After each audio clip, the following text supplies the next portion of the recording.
Good morning and welcome to Real Divorce Talk San Diego. My name is Lynn Waldman. I am a divorce coach and divorce therapist, and I'm here with my two co-hosts, Shawn Skillin, family law attorney, and Mark Hill, certified divorce financial analyst. We're super excited to be here with you guys today, and Happy New Year, everyone. And while you might have been celebrating, we realize this could also be a difficult time of year. Would you guys like to tell us how your holidays have been? Any interesting phone calls from clients? Well, I got a call from a friend who is going through some marital issues and knew this was going on, gave her a call a couple of days ago just to say, hey, how did you get through the holidays? First words from her mouth were, I can't believe this. When we moved, he threw out all the Christmas ornaments. I'm so mad at him. And so we know that this can be a stressful time for couples that are having challenges and that are considering divorce. So what we wanted to do today was really sort of address some questions that you might be struggling with if that's the path you're going down. Yes, so our title today for our show is How to Tell Your Spouse You Want a Divorce, because that could be a super difficult conversation to have. And in fact, Shawn, we've identified that there might be 2 or 3 different scenarios that somebody could be facing. And the first is, what is your situation? Well, I think, there's 3 or 4 different common things that happen. One is the divorce, the marriage has kind of been stagnant for a long time. Neither party is really happy, but no one's talking about it. So one spouse finally gets up the nerve to say, hey, I kind of want a divorce, and the reaction is kind of like, oh, yeah, okay, yeah, probably it's time. And then there's, the couple that gets in a big fat fight over the holidays at some point, and one person blows up, they discover an affair, and somebody, moves out of the house, and it's kind of a dumpster fire. Everything's just, very emotional and very heated. And then you have, one person who's tired of the marriage who asks for a divorce, and the other person's taken off guard in some way and is just kind of surprised about it and doesn't know what to do and is in shock and kind of withdraws. And then the last thing that everybody has to consider is whether or not there's going to be an issue of domestic violence or the reaction of the other spouse is going to be extreme in some way. And then that has to be planned for. So for me, when I'm working with clients, those are the most difficult situations, because when one spouse wants a divorce and they're afraid to tell their partner that they want a divorce, they're worried that their partner is going to be extremely emotionally dysregulated, that they're not going to be able to handle it, that there's going to be a complete meltdown, that the children are going to get involved or that spouse would involve the children. How do you tell people to go about it legally? Like, what would they do? Because in that situation, there's no good way to tell someone. It just brings up so many issues. Well, I'd probably send them to somebody like you, honestly, because you're the mental health professional that can help them plan. But from a legal standpoint, they have to consider, do they have access to funds? Are they going to continue to have access to funds? Do they have a safety plan? Do they need to file for divorce first and have the other person served kind of at the same time that they're going to tell someone, so that the assets are frozen and the spouse can't all of a sudden go out and take all the money and do all these kinds of things. So there may be some legal planning. If you don't have control over the money or access to the money, you may have to do some consideration on that. And it's always different in a divorce. Divorce happens on a continuum. And one person has usually been thinking about the divorce, processing the idea of the divorce, thinking about the divorce for a lot longer than the other person. So they're ready to move on more quickly.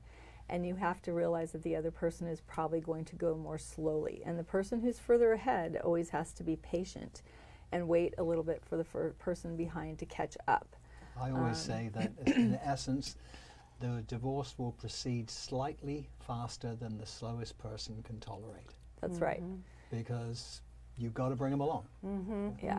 So some consideration has to be done, but when you have safety issues, then literally I have them make a safety plan. Yeah. Do they have to provide for a place for them to go? Do they have to be able to take the children with them? What about the pets?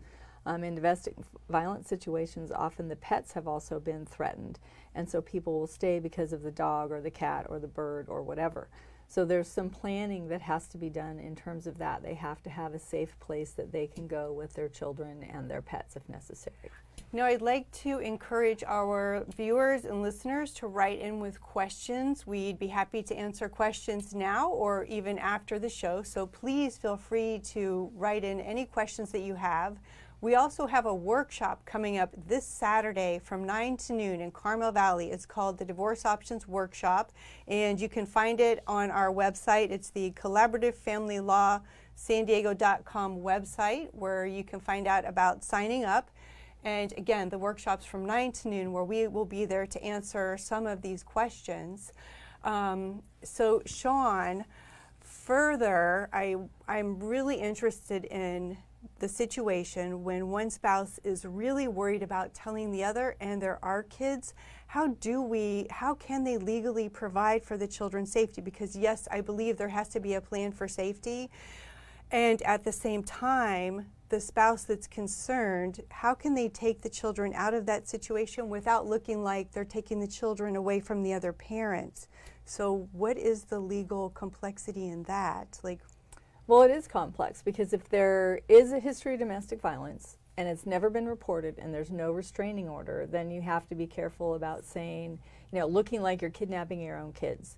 So you do have to have a safety plan, and I would say that you should consult with an attorney before you tell them and get all these things lined up so that you know where you're going to go and where you're going to be, and you've planned on how you can still give your soon-to-be ex access to the kids. Even if you're in a place where you need to feel like your location needs to remain confidential, that you have telephone access for the kids to talk to their mom or their dad, or the mom or their dad to talk to the kids. So you're not completely blocking access.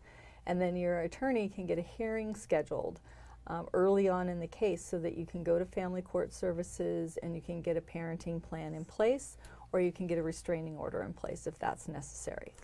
And so, Mark, that kind of brings me to the question of the journey of the divorce and the climate, because that's kind of what we're talking about here, and how do clients get through that. So from the financial perspective, what do you see as the journey, and how is that impacted by the climate of the clients and what they're going through? Yeah, I think of divorce as a journey, literally. And there are three aspects to it. As you say, the climate. And I think of that in terms of how are you getting along with your spouse? How are you able to work together? Can you solve problems together? Or is it daggers drawn and you can't even talk to each other? So just understanding that is extremely important as you enter divorce, because it will inform the process perhaps that you need to use and what the experience is going to be like. Also, you need to think in terms of what I consider as the terrain. And the terrain is the complexities of your marital estate. How do you have children? Is this something that is because if you have no kids, you don't have child issues. I was thinking while Shawn was talking about a situation where somebody is scared and is probably going to have to do a midnight run, which is what I think of these. You pull out and you essentially leave the home, and access to the home may be difficult after you're gone. So what do you take with you? Because when you're concerned about your safety in the kind of environment we were talking about, you may not think, I probably should grab the tax returns, or do I have statements of our accounts, or do I have a copy of our will and our trust? Those kind of things don't normally come to mind, but that's part of the preparation for divorce, is getting your financial estate, the details of it assembled, so that when we come to look at how to divide it, you at least don't feel disadvantaged because he or she who stayed in the house has all the stuff. So there should definitely be some planning, and we're hoping that it wouldn't have to be a midnight run, where you could plan, get the information you need, get the documents that you need, so that when you are ready to talk to your spouse or make that move, if it goes sideways, you are prepared. You're not then working, a rearguard action. How the hell do I get back in the house to get into the safe, for example?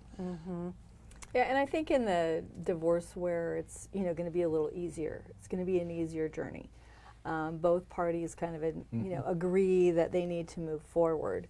then a lot of this advanced planning isn't as critical, because you don't expect that the other person is going to hide tax returns from you, or not give you access to bank statements and things like that. But if you're the person in your marriage who just hasn't been in charge or paid attention to the finances, then you do need to start paying attention and figuring out what you've got and where it is, because you are soon going to be in charge of your own finances, and so you need to get a handle on what's there so that you can make decisions about how you're going to divide it. And you need to start wrapping your mind around the fact that you're going to be balancing your own checkbook and paying your own bills and managing your own budget. In the case where you're going to ask for the divorce and you're not really sure how the response is going to be, then it's a good idea to do some of that planning in advance. Because if you get a, oh, okay, fine, then it's not a big issue. But if you get a very emotional response and the person's really resistant, then you don't know if they're going to start hiding things. So it's never a bad idea to plan in advance. Be ready to share whatever you have, because they're entitled to the same information. And that's the way it should go. Both parties should just, share it openly, but it doesn't always go that way. So not every time you ask for a divorce is it going to be a dumpster fire and you're going to have to worry about all these things. But planning, especially the financial stuff, should be done in advance. And I'd like for clients to keep in mind that when you do tell your spouse that you want a divorce, they may be in shock. And people do go through the stages of grief and loss, the denial, the anger, bargaining, depression, until finally they get to acceptance. So while there are all these complexities of the journey and how we're going to get there, there's all this emotional stuff that's also going on. And that's sometimes what can cause something to go sideways or turn it into a more contentious, litigated process than we'd like to see. So I'd like to ask you guys about the process and what are options for going through the divorce. And that's the third thing that I think of when I think about describing the journey of divorce. The mode of transportation you choose on any journey will inform your experience. If you're riding a bicycle, it's very different than if you're traveling by a jet plane. Mm-hmm. So your experience is different. Same way with your divorce. If you choose a method of divorce that is the standard litigated divorce, where you both get your attorneys and use the courts as the final arbiter, most cases will settle, but it can be contentious, and it can be, what I call the Mediterranean marketplace bargaining strategy. I'm willing to give her 100, so we'll offer her 50. Well, she's offended and she's going to ask for 200, and then you're kind of playing that game. Mm-hmm. That's very standard and happens, I would say, probably still in most cases. But recently what we're finding is that for cases that are not the simple, what I call the college divorce, where there's no kids, there's really no assets, we're seeing people increasingly interested in alternative dispute resolution. And there's two different methods that we practice here in town. One is mediation, where essentially you sit down with a neutral third party and you work with your spouse to work through everything. But the other is collaborative, which is a team-based approach, which gives you resources at the table, where both spouses will have an attorney, both spouses will have a mental health professional, not doing therapy, but helping with communication. And then the role of the financial advisor, my role, is to gather all the data and to process the data and help clients understand the consequences of financial decisions being made. Mm-hmm. Additionally, if there are kids, there'll be a child specialist to give a voice to the children. It's the only process I know that actually gives a voice to the kids as a part of, it's just the default. So again, when you're thinking of divorce, most people don't think of how am I going to divorce. And in fact, if you are the one that's surprised, where your spouse comes up to you and say, you know what, this is it, I'm done, we're getting a divorce, the first reaction is often, I am scared. Yeah. I need a strong, aggressive attorney to defend my rights. And that's a natural reaction. Why wouldn't you? Mm-hmm. You're scared. I mean, especially if you haven't been the moneyed spouse, you're terrified. Am I going to be a bag lady? Mm-hmm. Am I going to be, if you're a guy, am I going to be able to ever retire? Those are the worries that come to mind.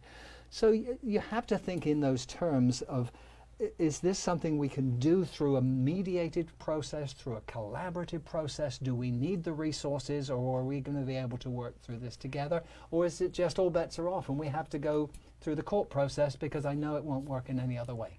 And I think that's unfortunate if clients do get to that point where they feel like all bets are off, because from my perspective, that's when things have gotten very emotional. Yep. And, you know, I like to see people choose what we call the middle path. And in one of those cases where one spouse could be afraid to tell the other because the other is so emotional, that's when I think collaborative could be perfect, because we want to have this thread throughout the divorce of how are you going to communicate, how are you going to manage emotions. So you're right, it's the divorce coach is not a therapist, but they are teaching skills for how can I be effective? How can I be effective in getting my needs met, getting needs met for the kids and for the family as a whole? Because that's really what it comes down to. How are you going to get your needs met in an effective way where you'll be heard? And clients are sometimes skeptical that in a non-court-based system that they will be protected. And they think that by going and getting that aggressive attorney, that will protect them. The problem is if you go hire an aggressive attorney, what's your spouse going to do? What kind of attorney are they going to be looking for? Yes. And when you get two aggressive attorneys, you're off to the races. I say you're on the divorce escalator. And by the way, the divorce escalator goes down, not up. So. And can you give us some examples, Shawn, of maybe when you've seen it come down and how that works better than escalating it up? Well, I think there's just, if you're in mediation or collaborative, there's just a whole different mindset about how you go about the divorce. You know, there's either way, there's some collaborative issues going on, and it's solution based, as opposed to who's going to win on what issue and who's going to get one what way. You kind of keep the focus on the family and moving forward, not on what's happened in the past. When you go down the escalator, and it really deteriorates into a big battle, then it gets more emotional, it gets more costly, it gets more destructive for everybody involved, and it makes it really hard to move on in a positive way. So by choosing mediation or collaborative divorce, which, by the way, we talk a lot about in Divorce Options, which is this Saturday from 9 to 12. Nice plug. You know, it just allows everybody some space, first of all, to get the information that they need, the time that they need to think about what kind of outcomes that they want to have and what they want their future to kind of look for, and the time for everybody to make these kind of emotional adjustments so that they're ready to make decisions. Divorce happens on a bunch of different planes. You know, there's an emotional plane, a human plane that's taking place that the court often ignores. They're interested in what's going on legally, which is the other plane, but they don't really care about whether or not emotionally either or both parties have caught up and been able to get to a place where they can process information and make decisions. So when you choose alternative dispute resolution, you put your family in a place where you have the time and the space to deal with all of that stuff. So it gives your children time to assimilate, it gives you and both your spouse both time to assimilate. It allows you to gather information in a non-competitive, adversarial atmosphere so that you can process that and start working out your own solutions. The court has one way of deciding things, and that's what the law says. In mediation and collaborative, you guys are in control of the outcomes, and if you want to do something different from what the court would normally do and you both agree, you can do that. So if you have solutions that you think are better for you and your spouse and your children moving forward, then it gives you the space to be able to create those solutions. So kind of in line with what you're saying, and I think people often forget this because divorce is such a common thing, it's so commonplace. Divorce is trauma. It's a real emotional trauma. It's way up there on the list of stressors. The reason it's trauma is because it changes your identity. It changes what you have told yourself about who you are. It changes your identity. So because of that, I think that is where sometimes people lose focus. And clients often talk about, and I'm sure they've mentioned this to you, about being in this cloud, this fog of divorce. And so I think that's why it's really important to get the information, give yourself time to think about what makes sense. And, you know, I like to tell clients we have this emotional brain, which can be, as it says, very emotional, hot. You can't think straight. On the other side, we have reasonable brain, which sometimes lacks empathy. So we want clients to get in the middle. And the middle of those two brains, of those two ways of thinking, is wise mind. We want our clients to be in wise mind when they're making these decisions because it's going to benefit them, their family, and their finances. Well, I think that's a really good point because I find, you know, two things for the person especially who's not emotionally ready to make decisions. They either shut down completely and they can't make any decisions, which frustrates the other person who's ready to move forward. Or they're in so much anxiety and so much pain that they're willing to make any decision just to get this over with. And neither one of those two places is a good place to make decisions from. So when you're on this court road and there's all these timelines and deadlines and court hearings and things that kind of force you into making decisions before you're emotionally ready, it puts you into a bad place. If you're in mediation or collaborative, then the two of you control how quickly you move forward and what decisions you make when and how much information you need before you make those decisions. So it really is important. I always tell my clients that divorce is uncomfortable. It's not unusual for me to have clients come into my office and one or both of them tells me they're feeling a little crazy. I mean, they'll use the word crazy. They can't concentrate, they can't sleep, they're not functioning at work, they're overwhelmed by everything. And it's normal. And I tell them that's going to go on for a while. It's going to get better, but it's a very uncomfortable place. There's a lot of anxieties. There's anxiety about who I am I ever going to have another relationship? Where am I going to live? Am I going to have enough money? Are the kids going to be okay? There's a lot of anxieties, and that's uncomfortable. You have to kind of get comfortable with the idea that you're going to be uncomfortable for a while and not be trying to run away from that anxiety so fast that you make bad decisions in the meantime. So tagging on to that, I think in terms of asking clients about what resources they think they will need to get through this process. And that's really what you're doing in alternative dispute resolution. You're purchasing resources to get you through this. And do you need a therapist that's outside of the divorce process, just somebody you can go and talk to who won't be a part of the process, but they can be there for you? Do you have children? How are your children doing throughout this process? Do they need support? How are their needs being addressed?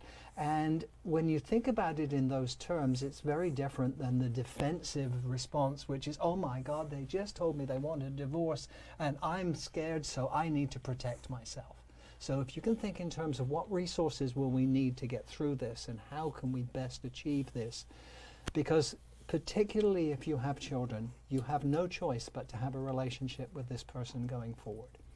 If you have no kids, yes, you can cut it off completely, you can never visit them, but if you're fortunate, there will be graduations, there will be weddings, there will be grandchildren, and you want to be able to be in the same room and not have your children placed in a situation where they don't know which one to invite.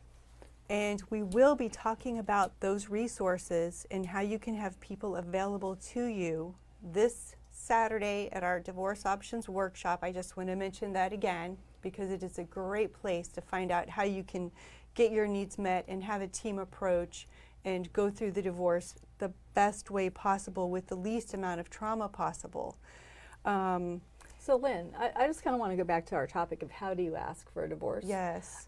So we kind of talked about the dumpster fire where you have to do all this advanced planning, but let's say you're the one who's been unhappy for a while. When somebody comes to you and says, I want to ask my spouse for a divorce, what do you tell them to think about? How do you tell them to approach it? When to approach it? What's some of the advice you give them? Well, I would say this. There's no easy way to tell your spouse you want a divorce. There's just no easy way to go about it. It's probably going to be a difficult conversation. So what I suggest is keep emotion out of it as much as possible. And when I say keep emotion out of it, I mean you want to keep blame out of it. You want to talk about the situation, how things have been. You want to express your thoughts and opinions about the situation. ask for what you would like to see happen. For example, I'd like for us to get through this with as little trauma as possible. And then the other part is also kind of offering a reward, and I don't mean a monetary reward, I mean a reward such as, I'd really like for us to be able to co-parent these kids and to maintain that relationship that you were talking about, Mark.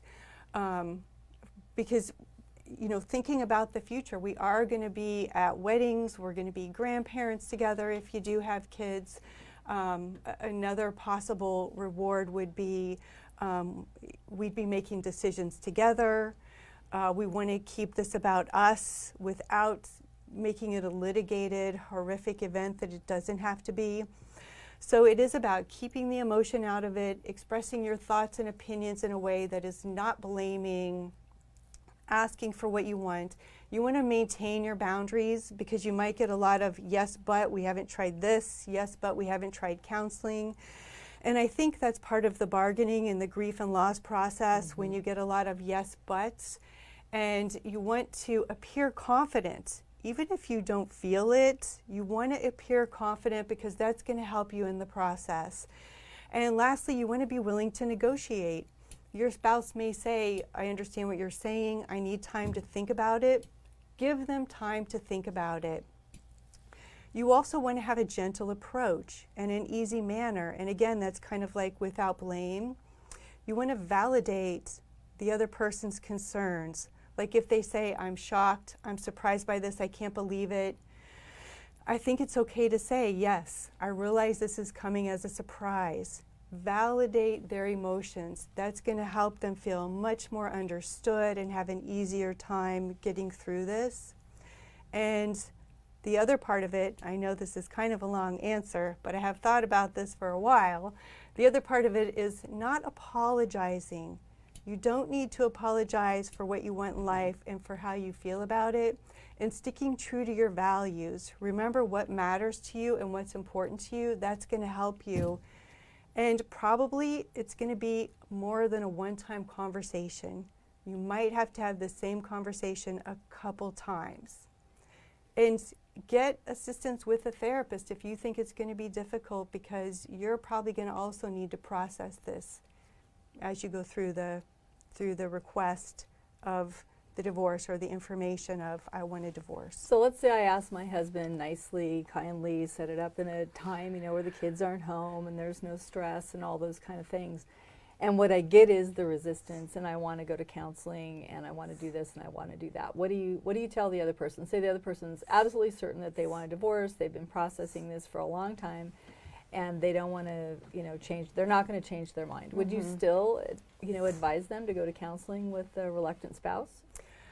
They certainly could go to counseling with a reluctant spouse, but with the goal of, I want to move forward, I want a divorce, and I would like to get my spouse on board, or at least aware, or at least accepting of, this is where I am right now. So it could be counseling for the purpose of, I need my spouse to understand I'm ready for a divorce. Yeah, because I found that sometimes they need to hear it from somebody else. Yeah. Or they really don't take the other person seriously, especially if their divorce has been threatened a few times. Or they're basically using it as a delaying tactic. Yeah. If I can just push this out long enough, that person will come to their senses and come back into the marriage. Yeah, and to that person, I think I'd say that my experience in divorce for the last 23 years is that if you're the person who's really not ready yet, and the other person is certain that this is what they want, that you have to catch up a little bit. You definitely have the right to have your own feelings and to process your feelings and to have some time to take this all in and process it. But if you delay for the sake of delay and you're no, no, no all the time and always putting it off, then you kind of leave the person that wants the divorce with no alternative but to go to court, because that's the only way that they can keep moving it along. And then you're stuck on this road of not having as much control because you have to meet court deadlines and make decisions that are going on. So if you're the reluctant one, be willing to move forward, be able to negotiate at what pace, but don't be completely resistant, because you will end up eventually driving it into court. And you raise an interesting point there, which is calendaring.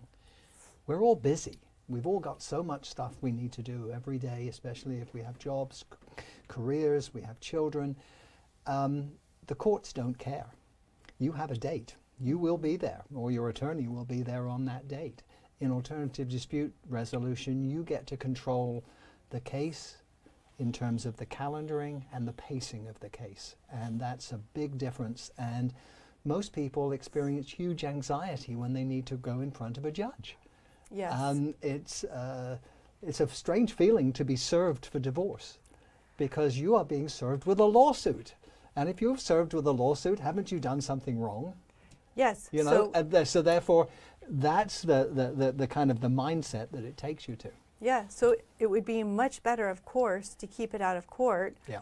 And interestingly, I did have a case where Dad said he wanted a divorce, told Mom. She was reluctant, didn't really want it. Nevertheless, she did go out and find an attorney, and Dad was dragging his feet and not filing, and yet he was the one who wanted the divorce and had moved out. So, you know, like we were saying earlier, there's all kind of complexities and journeys, and it's just, how do you get to where you need to be? And for me as a therapist, what's really important that I really want to teach my clients is being effective, because that's what matters. How can you be effective to get your needs met, your kids met, and the needs of your family? And can I just say, that's where there's a question online is, do I have to have, if I do collaborative, do I have to have an attorney and a coach, and can they be the same person? So there are a couple of attorneys out there who are also mental health professionals, but no, yes, you need to have an attorney. You're not required to have a coach, but it's a good idea. And no, they're not going to be the same person. You know, people get locked in a way of communicating during the marriage. It's often ineffective, which is why they end up in our offices. The reason why everybody should have a coach, whether they're in mediation or collaborative divorce, is because that coach can help you identify how you both effectively and ineffectively communicate with your soon-to-be ex-spouse, and help you fix that. Because if what you've been doing all along isn't working, then you don't need to keep doing the same thing. And the coach can often easily identify that, because that's what they're trained to do, and help you switch just the way you ask a question of your spouse, which makes them easier to hear it and less defensive about giving you an answer. So the coach is often critical in keeping things on track and keeping people centered and keeping the communication and the outlook on the divorce very positive. The other question that's posted online, I think, is what do you tell the children after the divorce, because you want to minimize the harm? So there's, you know, two questions of when do you tell the children about the divorce, how do you tell the children about the divorce, and how do you minimize harm? And let me address the harm part. We know from studies that what harms children in divorce is ongoing conflict about the children that involves the children. The kids are going to take their cues from you, the adults. And so if you handle the divorce fairly calmly and straightforward, and you don't make it into a dumpster fire, then the kids are going to take their cues from you, and they're not going to see it as this huge tragedy. Lynn, maybe you'd like to address, you know, when to tell the kids and how to tell the kids. One thing I always ask them is, what story do you want your children, when they're grown-ups, to tell about their parents' divorce? And that often will stop them in their tracks, and they go, oh, okay, I didn't think about it in those terms. In fact, I've had clients who have said, I don't care what relationship I have with her after the divorce, I'm divorcing her. Yes, sir, but you have children. You will have a relationship with this woman whether you like it or not, you know. I think that is one of the best questions, and helps clients develop that insight they need. I mean, I think that's one of the most brilliant questions, is what story do you want your kids to be able to tell? And sometimes I relate it back to, well, if your parents divorced, what story do you tell? And then they can think about what trauma they may have experienced, or how they still think about it, or how it may have damaged relationships with one parent or the other.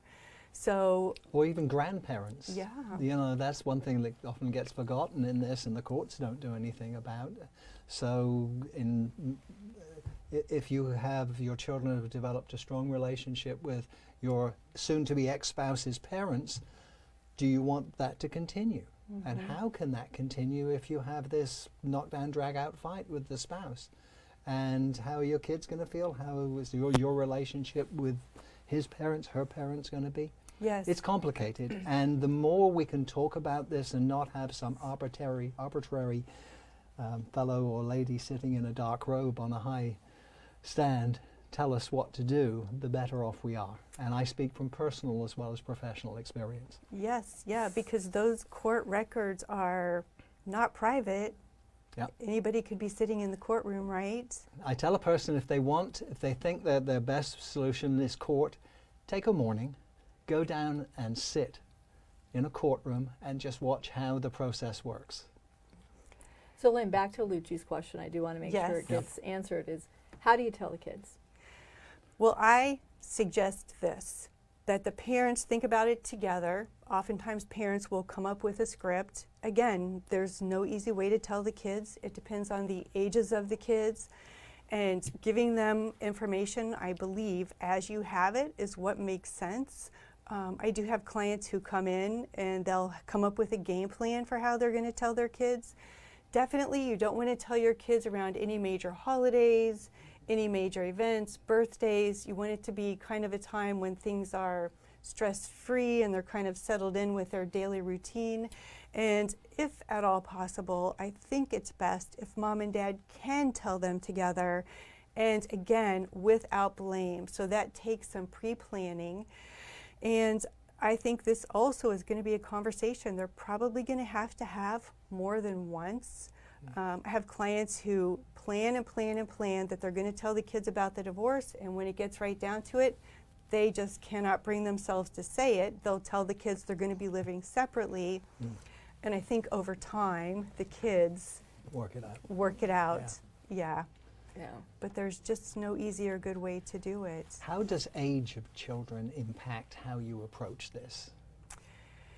You know, of course, with younger kids, we don't want to give them adults information. We don't want them to feel responsible. And it's kind of the cliche stuff that we always hear of telling the kids, no matter what, mom and dad will always love you. We're always going to be here with you.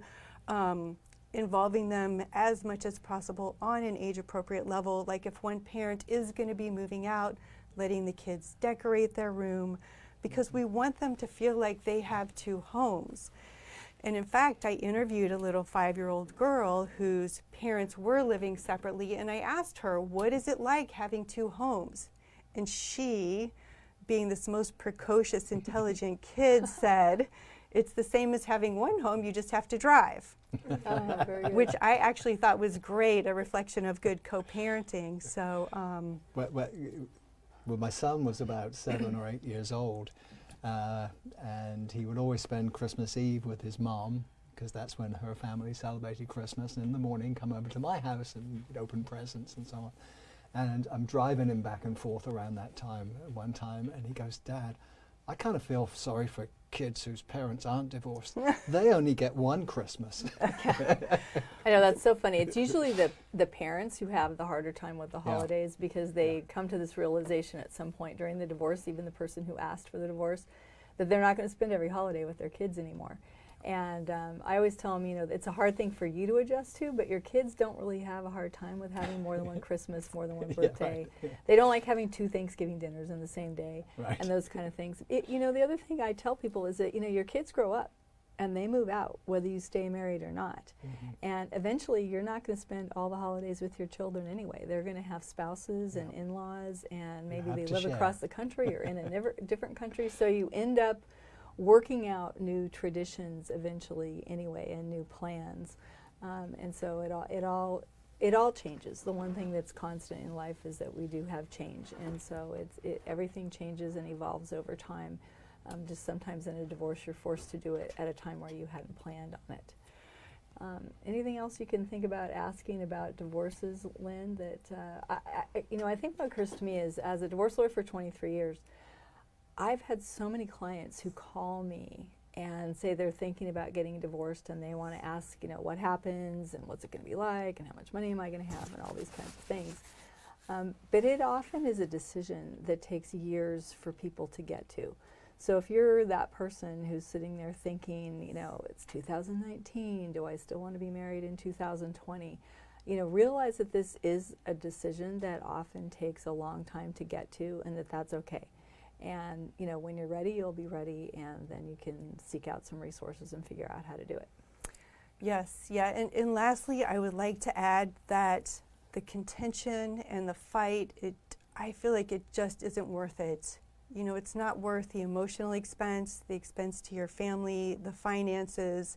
If you can find some other way, like we were speaking of earlier, to go through that journey and to think about what climate you want to create, even if it does take time to think about it, in the end, it really does matter. It makes a difference. And you don't win. That's right. There are, you know, this is not Al Pacino and Justice for All. There are no rights or wrongs. If you do end up in court, all the judge will see is two warring parties who used to be able to make babies fighting over the furniture. Mm-hmm. And they don't generally have a lot of sympathy for that. So try to be strategic and not emotional. Try to think in terms of outcome and where you want to be. Think about where you want to be 2-3 years down the road when this is all behind you. Where do you want to be in terms of relationships with your ex-spouse? Where do you want to be in terms of how things have gone with your children? And if you approach it with that in mind, the process becomes one where it's not blame-oriented, it's not trying to win, it's trying to come up with solutions that most work for your reformed family. Yes, yes, exactly. And we're not saying you have to like this other person or be friends with them, but what we are saying is, who do you want to be? Right. How do you want to live your life? How do you want to define yourself? Yeah, and I'll just share that, you know, my parents were divorced when we were 3, 4, and 5 years old. And the actual divorce itself was kind of a non-issue. There was no big fight. There was no big, you know, moving out scene that any of us can recall. And my brothers and I are now in our 50s and 60s, and we talk about it from time to time. But my mother was angry with my father until the day she died. And it didn't do her any good. And long after she didn't recognize who I was anymore, she remembered that she was still mad at my dad. And so I would say, you know, don't do that. Don't waste, you know, 40, 50 years of your life being so angry at someone. You know, go to a therapist, get some help, figure out how to let it go. And it informed her relationship with the 3 of us kids, with my children, and other people in her life. So, you know, figure out how to get past that and move on. Okay, so we are going to go ahead and wrap up. And my name is Lynn Waldman, and you can find me at SanDiegoDivorceCounselingCenter.com. And I'm Shawn Skillin. I'm a divorce attorney, mediator, and collaborative divorce practitioner. And you can reach me at 619-299-4880 or my website, which is ShawnSkillinLaw.com. Mark Hill, I am a certified financial planner, a certified divorce financial analyst. The company is Pacific Divorce Management. PacDivorce.com is our website, 858-509-2320. And our next divorce options workshop is in just a few days, this Saturday, January 5th from 9 to noon in Carmel Valley. And our next Real Divorce Talks San Diego show is January 29th at 1 p.m. We will look forward to seeing everyone then. Please send us your questions.